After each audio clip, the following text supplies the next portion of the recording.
Աստծով է սերը մեր վրա կատարյալ, որպեսի համարձակություն ունենանք դատաստանի օրը։ Ես այս համար ինչքան կարդում եի, ասում եմ, Տեր Աստված, սերը ինչ կապ ունի դատաստանի օրվա համար։ Տեր Աստված, սերը ինչ կապ ունի համարձակություն տալու դատաստանի օրը, ինչ կապ ունի էդի։ Եղբայրներ, քուրեր,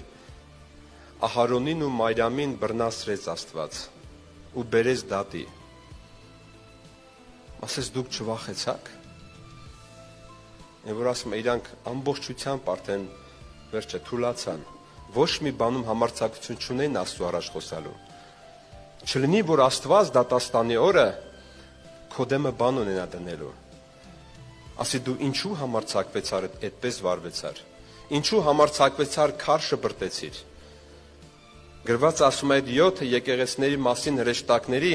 ասում են, նրանք այդ աստղերը իմ ձեռքերի մեջ են։ Եթե դու այդ քարերը շպրտում ես քո սպասավորի վրա, դու քարը շպրտում ես ուղիղ Հիսուսի վրա, սիրելի օքի։ Նրանք Տիրոջ ձեռքերի մեջ են։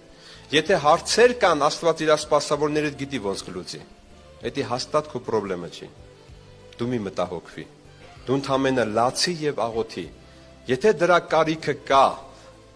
կամ իրան ասա, կամ իրանի ծավակ սպասավորին ասա, քո գործը դա է։ Քո գործը կողքինին ասելը չի։